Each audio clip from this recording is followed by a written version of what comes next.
Kepala Pusat Penerangan TNI Brigjen TNI Kristome Sianturi mengatakan TNI mengapresiasi dan siap mendukung rencana Gubernur Jawa Barat Deddy Mulyadi dalam pembinaan ala militer untuk anak-anak yang masuk kategori bermasalah.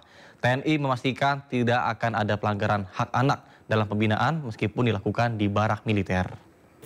Ya, artinya kan yang dilakukan kawan-kawan bahwa mereka dimasukkan militer, nanti ada militerisme di situ, tidak gitu ya. Kalau ini meningkatkan kedisiplinan mereka gitu, meningkatkan wawasan kebangsaannya, kemudian meningkatkan keimanan ketakwaannya juga gitu ya. Artinya fokusnya kita adalah meningkatkan kedisiplinan gitu. Contoh dari dia harus bangun pagi jam 4.30, kemudian dia harus sholat subuh atau sesuai dengan agama masing-masing, kemudian dia harus senam pagi gitu yang tidak pernah dia lakukan di rumahnya.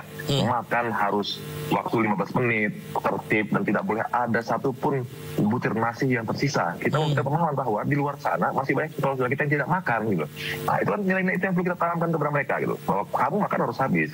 Nah, karena kita masih bersyukur bahwa kita masih bisa makan, dia harus ingat bahwa saudara-saudara kita juga masih ada yang susah cari makan hari ini. Nah, nilai-nilai itu yang perlu kita tanamkan kepada mereka. Jangan dulu kita a priori bahwa ini tidak tepat. Kita coba dulu, kita lihat keefektifannya gitu ya. Makanya tadi perlu ada evaluasi setelah ini, setelah dia nanti berhasil 14 hari, kemudian apa? Kan pasti ada pembinaan di situ gitu. Jadi jangan belum apa kita udah, wah ini melanggar HAM, melanggar itu, terlalu banyak diskusi kita di situ. Itu kira-kira. Pengamat militer Ises Hairul Fahmi mengatakan pembinaan anak-anak dengan melibatkan militer tidak harus membawa anak-anak ke barak militer. Sementara itu, Dinas Pendidikan Purwakarta mengatakan keterlibatan pihak TNI dalam pembinaan anak-anak adalah bentuk kolaborasi yang menunjukkan pendidikan anak adalah tanggung jawab semua pihak. Kemudian ini kan bukan persoalan anak saja, ini adalah persoalan orang tua. Maka selama 6 bulan ini guru-guru BK itu juga bukan hanya menangani anaknya, tapi memberikan supervisi konseling kepada orang tuanya. Nah, ini adalah sistem pendidikan kita. Dan hari ini juga kan kementerian mengeluarkan, dan salah satu strategi dari kementerian itu kan partisipasi semesta dalam mewujudkan pendidikan berkualitas. Maka di situ juga di Perpres 87 tahun 2017, di situ pemerintah daerah berkewajiban bertanggung jawab untuk menjalin kerjasama dengan kementerian, dengan lembaga manapun yang mempunyai keinginan untuk mendidik karakter untuk anak-anak seperti itu. Jadi karena pendidikan itu tidak juga mesti menjadi tanggung jawab sekolah, toh ini harus menjadi tanggung jawab semua, tanggung jawab orang tua, tanggung jawab masyarakat, dan tanggung jawab seluruh masyarakat yang baik lembaga maupun apapun yang berkepentingan dengan pendidikan.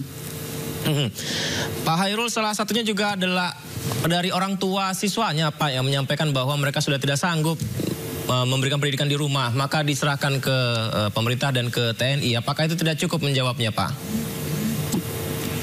Ya nggak cukup.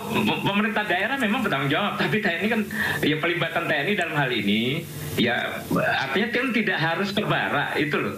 Ini prinsip pendidikan kita ini kan inklusif ya. Pendidikan kita itu harus inklusif ya, berdasarkan undang-undang sistem pendidikan nasional kan jelas ya. Pendidikan nasional diselenggarakan secara demokratis, inklusif, non diskriminatif gitu kan. Kalau ada peserta didik yang melanggar tata tertib ya diatur melalui pembinaan, bukan pemindahan ke institusi non pendidikan seperti barak militer. Itu persoalannya di situ. Jadi alasan pembentukan disiplin, pembentukan karakter itu tidak harus memindahkan mereka yang dianggap bermasalah ini ke lingkungan militer itu. Misalnya begitu loh. Tapi kalau misalnya kolaborasi kalau partisipasi oke, semesta oke, tapi pemindahannya ini yang kita permasalahkan begitu ya. Kalau misalnya ini Pak Hairul, misalnya anak-anak tersebut kurikulumnya dibuat di sekolah, kemudian ya sekolah akan kolaborasi dengan militer di sekolah, tapi anaknya ke sekolah saja tidak. Nah, itu gimana, Pak? Ya itu kan tadi katanya mau ada yang dijemput, diserahkan orang tuanya segala macam. Ya itu kan mekanisme yang bisa diatur gitu ya. Jadi jangan jadikan juga lembaga institusi militer ini sebagai tempat sampah, keranjang sampah. Semua masalah ditumpahkan ke sana gitu ya. Jadi kalau militer pasti saya yakin mereka tidak akan menolak membantu pemerintah daerah. Tapi dalam konteks ini kan pemerintah daerah juga harus berpikir yang lebih komprehensif gitu ya. Jangan kemudian sedikit-sedikit lempar ke sana. Nanti ada problem premanisme juga lempar ke sana. Semua dilempar ke sana. Terus yang dikerjakan pemerintah daerah sendiri apa begitu? Baik. Apakah ini jalan pintas, Pak Purwanto? Ya, ini adalah aksi nyata dari kita untuk bagaimana secara cepat bisa menyelesaikan problem-problem yang kita hadapin gitu ya. Karena kita membutuhkan institusi yang mampu gitu ya, institusi yang mampu berkolaborasi dengan kita, bisa menambal apa yang belum kita miliki gitu. Pemirsa, untuk mengetahui bagaimana pelaksanaan sekolah militer di Purwakarta, Jawa Barat, kita telah terhubung dengan rekan Indra Setiabudi di sana. Baik, selamat siang Indra. Bagaimana pelaksanaan sekolah militer di sana? Silakan.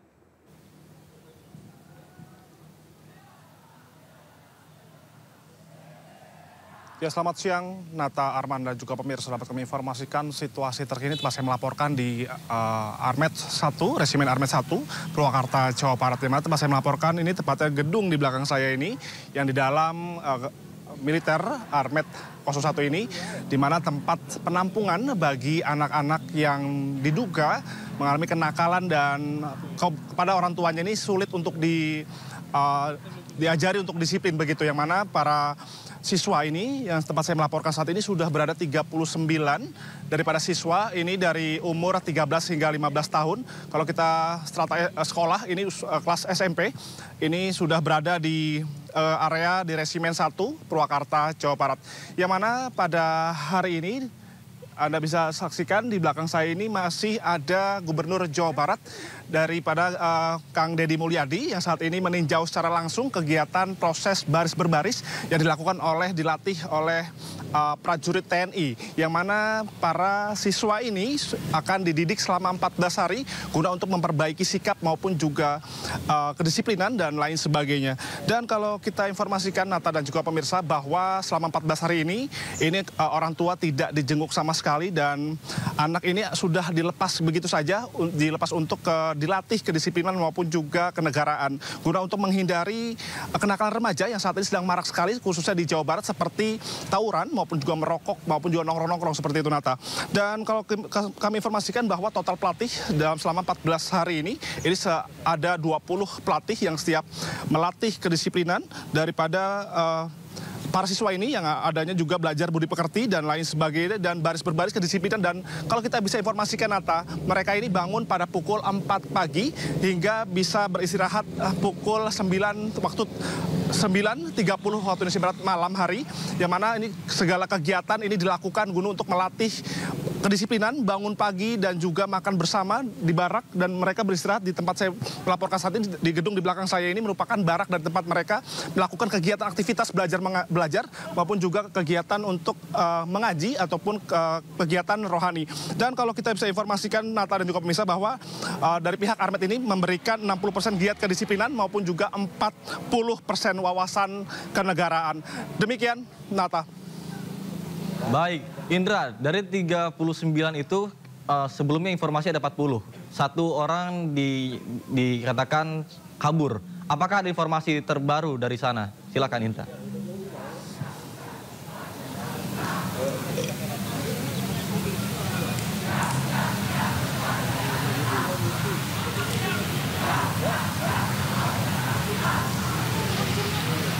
Baik, sepertinya ada kesalahan teknis dari sambungan telepon kami. Baik, terima kasih Indra Setiabudi melaporkan langsung. Bisa diulang, Nata? Baik, terima kasih Indra Setiabudi atas informasi yang diberikan langsung dari Resimen Armet 1 Satria Yuda Purwakarta. Terima kasih dan salam sehat. Informasi lainnya pemirsa, momentum Hari Pendidikan Nasional, Presiden Prabowo Subianto meluncurkan program hasil terbaik cepat atau PHTC bidang pendidikan di Bogor, Jawa Barat. PHTC bidang pendidikan diantaranya membangun dan renovasi 10.440 sekolah.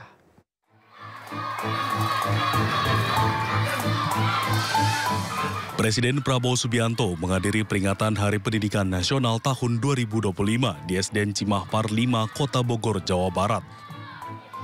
Presiden tiba Jumat sore dengan mengendarai mobil dinas maung dan disambut antusias oleh siswa dan warga sekitar.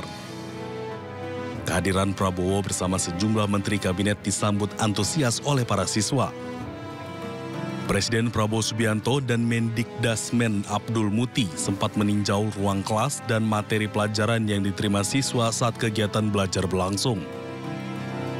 Tak hanya itu, Presiden juga meninjau sejumlah fasilitas di ruang kelas untuk menunjang para siswa belajar. Presiden menegaskan pendidikan masih menjadi sektor prioritas pemerintah yang mendapatkan anggaran paling besar. Pemerintah Republik Indonesia secara beruntun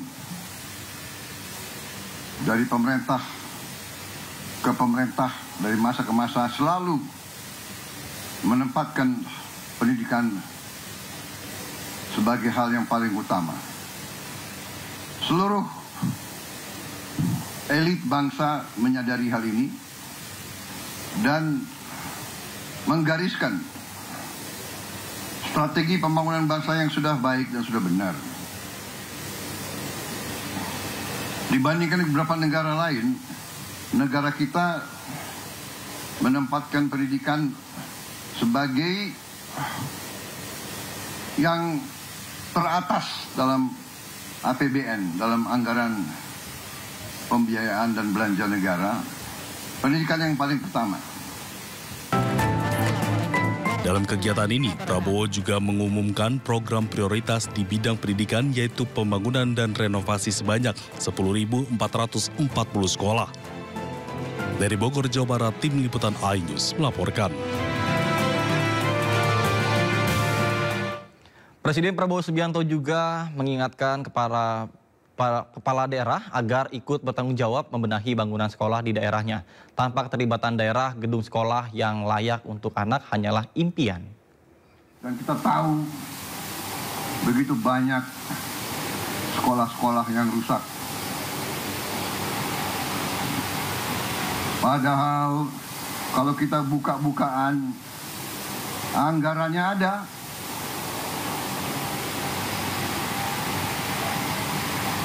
Bagaimana bisa satu sekolah toiletnya hanya satu, WC-nya satu, bagaimana bisa? Sekolah seluruh Indonesia adalah 330.000 sekolah. Benar ya Pak Menteri? Yang sekolah negeri berapa Pak Menteri? Dari 330.000.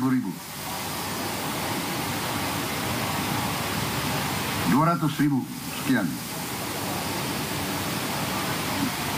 Jadi kalau kita perbaiki 11.000, mungkin perlu 30 tahun sampai sekolah ini semua bisa diperbaiki.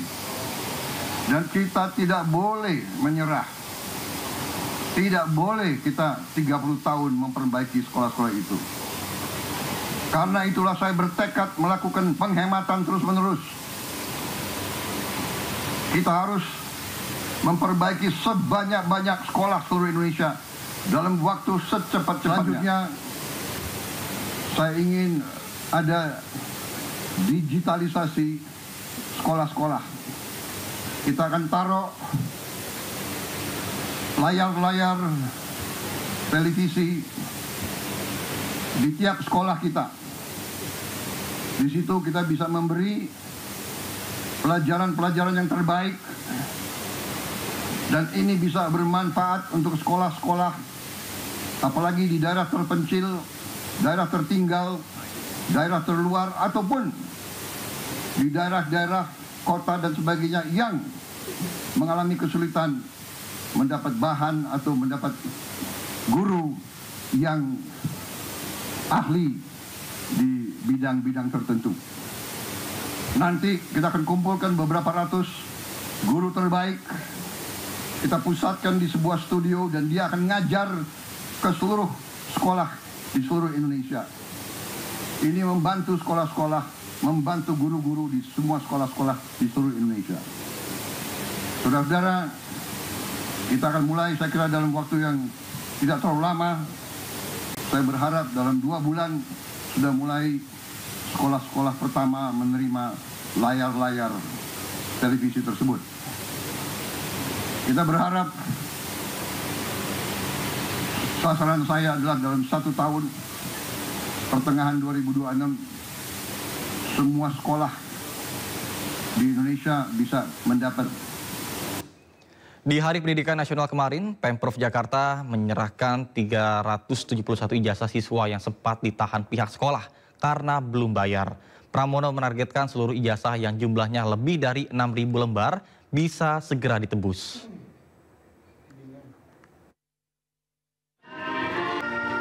Gubernur Jakarta Pramono Anung menyerahkan ijazah bagi 371 siswa sebagai bagian dari program pemutihan ijazah tahap kedua tahun 2025.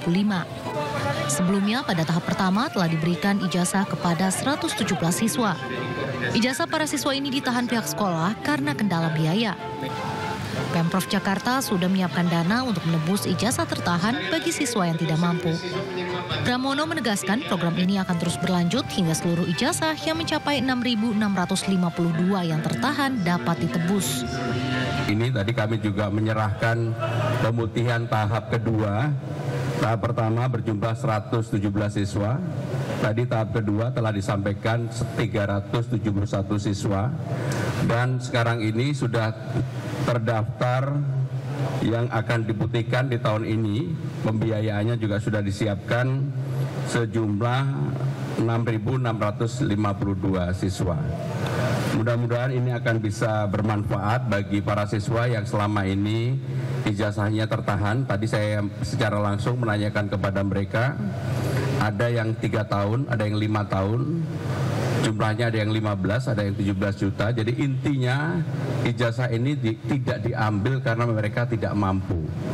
Sehingga dengan demikian pemerintah dalam hal ini harus hadir dan kami bersyukur Basnas Basis membantu ini bersama dengan Dinas Pendidikan dan juga pemerintah DKI Jakarta. Ini merupakan program Quick Win saya dan Bang Dul 100 hari. Alhamdulillah hal-hal yang utama apa yang kami sampaikan ketika melakukan sosialisasi, alhamdulillah sekarang ini hampir sebagian besar telah terpenuhi. Pramono berharap kedepannya tidak ada lagi warga Jakarta yang mengalami hambatan dalam mengakses ijazahnya karena persoalan ekonomi.